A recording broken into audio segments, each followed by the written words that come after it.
Friends, RM classes में आपका स्वागत है। आज फिर हम हाजिर हैं प्रॉफिट और लॉस के कुछ इंपॉर्टेंट क्वेश्चन लेकर। तो ये क्वेश्चन है पहला कि किसी साइकिल को 10% लाभ पर बेचा गया। यदि इसे 10% कम दाम पर खरीदा जाता तो 18 रुपये कम पर बेचा जाता तो 20% लाभ होता। वस्तु का क्रय मूल्य क्या है? तो ये क्वेश्चन क्या कह रहा है? ये कह रहा है कि एक साइकिल पर 10% बेचने पर 10% उसका फायदा हुआ है, हमें लाभ हो गया। अब ये 10% लाभ हुआ है और 10 ये कह रहा है कि अगर 10% कम में खरीदता, यानी जितने में हमने खरीदा था उससे अगर 10% कम में खरीदते हम तथा 18 रुपये कम में बेचते और 10% लाभ के लिए हमने जितने रुपए में बेचा उससे 18 रुपये कम में बेचते तो हमें 20% लाभ होता। तो वस्तु का क्रय मूल्य क्या है? तो इसके लिए हम क्या करेंगे, सबसे पहले हम निकालेंगे कॉस्ट प्राइस और सेलिंग प्राइस क्या है। तो ये कह रहा है कि 10% लाभ होता है बेचने पर। तो अगर मान लेते हैं कि कॉस्ट प्राइस हमारी 100 थी, 10% हमें हुआ है लाभ, तो लाभ पर यानी कि हमने उसमें कितने में बेचा है? 110 में। अब ये कह रहा है कि अगर उसे 10% कम में खरीदते, यानी हमने 100 में खरीदा था, लेकिन ये कह रहे हैं 10% कम में खरीदते, यानी हम कितने में खरीदते होंगे? 90 रुपये में। तो 90 रुपये में खरीदने के बाद ये कह रहा है कि जितने में भी आप बेचते वो पता नहीं, लेकिन ये रुपए क्या होते? पहले वाले से 18 रुपये कम होते, यानी कि यहाँ जो रुपए और यहाँ जो रुपए आएंगे उनका डिफरेंस कितना होगा? 18 रुपये होगा। फिर आगे कह रहा है कि 20% लाभ होता है, यानी कि ये 18 रुपये में कम, यानी यहाँ पर जो भी बेचते हैं उसमें 20% लाभ होता है। यानी हमने बाद की कंडीशन में बेचा था, खरीदा था 90 में, और 90 पे 20% का लाभ हो रहा है, यानी हमें 90 का 120% निकालना है। तो 90 का 120% निकालते हैं तो ये 0 0 कैंसिल हो गया, 12 9 हो गया 108, यानी कि हमने इसको बाद में कितने में बेचा होगा? 108 में। तो यहाँ अपना क्या डिफरेंस आ रहा है ये देखिए, यहाँ हमारे पास जो डिफरेंस आ रहा है वो 2 रुपये का आ रहा है। यहाँ हमारे पास जो डिफरेंस है वो कितने का है? 2 रुपये का है, यानी ये 2 रुपये 18 के बराबर हो गए। तो हम लिखेंगे कि 2 बराबर है 18 के, तो 1 बराबर होगा 18/2 के। और हमें पूछा क्या है? क्रय मूल्य। क्रय मूल्य कितना है? 100, क्योंकि पहले वाली कंडीशन में 100 था, तो इसलिए हम इसको 100 से क्या कर देंगे? गुणा। तो 18/2 इंटू 100, तो ये कट गया 9 बार, 9 इंटू 100 हो गया 900, यानी उस वस्तु का क्रय मूल्य है 900 रुपये। नेक्स्ट क्वेश्चन सेकंड, ये पहले वाले क्वेश्चन की जैसा ही है लेकिन थोड़ा डिफरेंट। किसी वस्तु को 10% लाभ पर बेचा गया। यदि इसे 20% कम पर खरीदा जाता, यानी पहले 10% कम पे था, अब 20% कम में खरीदते तथा 50 रुपये अधिक में बेचते, यानी जितने में हमने बेचा था, मान लीजिए हमने इसको 50 रुपये में बेचा, तो 50 रुपये ज्यादा, यानी अभी 100 रुपये में बेच रहे हो, तो हमें कहा कि 40% लाभ होता। तो वस्तु का क्रय मूल्य ज्ञात कीजिए। तो हमें वस्तु का क्रय मूल्य बताना है। तो हम मानेंगे कि वस्तु का जो क्रय मूल्य है, कॉस्ट प्राइस, वो है 100। अब ये कह रहा है कि 10% हमें बेचने पर हुआ है लाभ, तो लाभ हुआ है यानी कि इसकी जो सेलिंग प्राइस होगी वो होगी 110 रुपये। अब ये कह रहा है कि अगर वो उसे 20% कम में खरीदता, यानी 100 की चीज है जो वो कह रहा है कि अगर वो खरीदता कितने में? 80 में, 20% कम में, तो उसे 50 रुपये अधिक बेचा जाता। तो 50 रुपये का डिफरेंस आ गया यहाँ पर, 50 रुपये। अब ये कह रहा है कि लास्ट में जब उसको क्या होता है कि जो बाद में बेचा है उस पर 40% का लाभ होता है, यानी कि एक 80 पर अब एक 40% का लाभ होने वाला है। तो 80 पर 40 का लाभ होगा, तो हम क्या करेंगे? 80 का 140% निकालेंगे लाभ, यानी 40 140 हो जाएगा। डिवाइड करेंगे 100 से, 0 0 कैंसिल, 0 0 कैंसिल हो जाएगा। अब हमें मल्टीप्लाई करना है इस 14 को 8 से। तो 14 इंटू 8 करने पर हमारे पास जो सॉल्यूशन आएगा वो आएगा 8 चौक 32, 2 यहाँ गया 3, 8 3 11, यानी 112 रुपये। अब आप बताइए कि यहाँ पे डिफरेंस कितना है? यानी पहले जो 100 में था अब वो 112 में बिक रहा है, यानी कि डिफरेंस कितना आ गया? 2 रुपये का। और इसके हिसाब से डिफरेंस कितना है? 50 का, यानी ये 2 ही क्या है? 50 है। तो एक कितना होगा? 50/2। हमें क्या क्रम मूल्य बताओ जिसे हमने क्या माना है? 100। तो हम 50/2 को 100 से गुणा कर देंगे। तो 2 से 50 गया, ये 25 बार, और 25 इंटू 100 कितना हो जाएगा? 2500।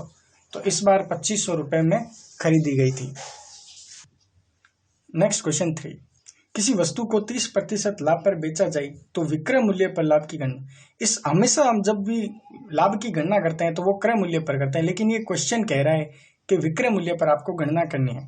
तो हम मान लेते हैं कि जो हमारा कॉस्ट प्राइस है वो है 100%, यानी 100 हो गया। उस पर हमें 30% का क्या हुआ है लाभ। 30% का लाभ होने के कारण कितना हो गया होगा 130। तो हमारी सेलिंग प्राइस हो गई है 130। अब हमें लाभ कितने का हुआ है, तो लाभ हुआ है 30 रुपए का। तो लाभ बटे, अब ये कह रहा है कि ये लाभ हमें क्रय मूल्य पर न होकर विक्रय मूल्य पर निकालना है, जो कितना हो गया 130 और इंटू करना है 100। तो ये 0 से 0 कैंसिल, यहाँ आ जाएगा 300 बटे 13। तो इसको डिवाइड करने पर 23/1/13%, ये इसका हो गया आंसर। क्वेश्चन नंबर 4, किसी वस्तु को विक्रय मूल्य के 20% लाभ पर बेचा गया हो तो वास्तविक लाभ प्रतिशत ज्ञात करो। तो अब देखिए ये क्वेश्चन बहुत इंपॉर्टेंट है। इसमें हमें कहा है कि विक्रय मूल्य के 20% लाभ पर हुआ है। ये लाभ क्रय मूल्य पर नहीं होकर किस पर हुआ है, विक्रय मूल्य पर 20% का लाभ हुआ है। तो हम इस क्वेश्चन को कैसे सॉल्व करेंगे, ध्यान रखिए विक्रय मूल्य पर लाभ दे तो आप कॉस्ट प्राइस और सेलिंग प्राइस दो वैल्यू मानेंगे। अब यहाँ विक्रय मूल्य पर लाभ हो रहा है, यानी विक्रय मूल्य को हमें क्या मानना है 100 मानना है। अब विक्रय मूल्य पर लाभ हुआ है, यानी कि ये वो वैल्यू है जो लाभ होने के 20% लाभ होने के बाद मिली है। अब 20% लाभ होने के बाद ये मिली है, यानी पहले वाली वैल्यू क्या हो गई 80। अब आप ये मत समझिएगा कि 80 का 120% 100 होता है, ये ऐसा नहीं किया गया।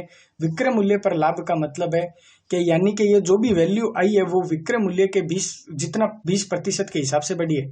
तो यह जो भी राशि यहाँ पे बढ़ी है वो 100 के 20% के हिसाब से बढ़ी है, ना कि 80 के 20% के हिसाब से। फिर ये कह रहा है कि वास्तविक लाभ बताओ। तो यहाँ पर ये लाभ में डिफरेंस कितना है, तो हमें पता चल गया है कि ये 20 रुपए का अंतर है।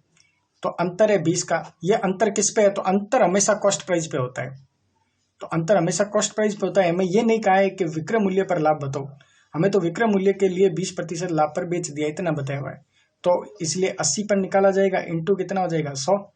0 0 कैंसिल, 2 से 8 गया 4 बार और 4 से ये 100 गया कितनी बार 25 बार। तो यहाँ 25% का वास्तविक लाभ हुआ है। नेक्स्ट क्वेश्चन, किसी वस्तु को बेचने पर विक्रय मूल्य पर 40% हानि होती है। ये कह रहा है विक्रय मूल्य जो भी है आपका उस पर 40% की हानि होती है, तो वास्तविक हानि प्रतिशत क्या होगी। तो ये सेम उसी तरह का क्वेश्चन है। तो हम एक तरफ कॉस्ट प्राइस एक तरफ सेलिंग प्राइस। अब विक्रय मूल्य पर हो रही है, यानी सेलिंग प्राइस हमारी कितनी है 100, कितने की 40% की हानि, यानी उधर हमें 40% की हानि हो रही है, यानी कि वहां पे वैल्यू कितनी होगी 60।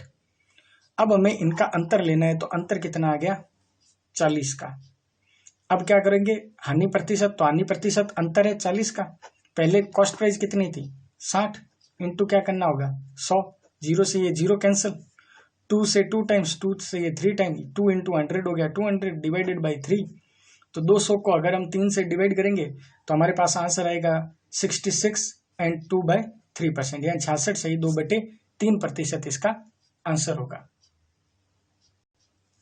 नेक्स्ट क्वेश्चन 6, राहुल ने कुछ पेन 5 रुपए में 8 के भाव से खरीदे तथा 6 रुपए में 10 के भाव से बेच दिए। तो इस सौदे में लाभ या हानि प्रतिशत क्या है, यानी हमें बताना है कि कितना लाभ होगा और कितनी हानि होगी, यानी लाभ हुआ है तो कितना और हानि हुई है तो कितनी।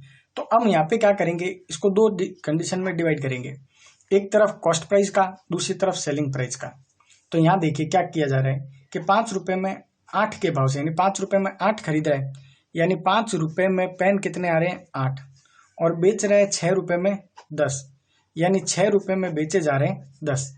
तो इन क्वेश्चन को सॉल्व करने का एक तरीका होता है कि हमें दोनों तरफ जो चीज होती है, यानी जो वस्तु होती है उसकी संख्या है वो बराबर होनी चाहिए। जैसे यहाँ वस्तुएं 8 है और यहाँ वस्तुएं कितनी है 10, तो ऐसा क्या करें कि दोनों तरफ बराबर हो जाए। तो हम क्या करेंगे, इधर जो वस्तु है उसकी इधर गुणा करेंगे और इधर जो वस्तु है उसकी उधर गुणा करेंगे। तो यहाँ 10 की गुणा करेंगे तो 10 को इससे भी गुणा करेंगे और इससे भी करेंगे, और 8 की इधर करेंगे तो 8 इधर भी मल्टीप्लाई होगा इधर भी होगा।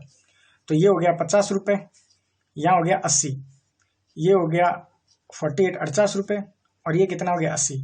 तो हमारे पास दोनों तरफ अब वस्तुएं समान है। जब वस्तुएं समान है तो यानी समान वस्तुओं की खरीद और समान वस्तुओं की बिक्री हमें दे दी।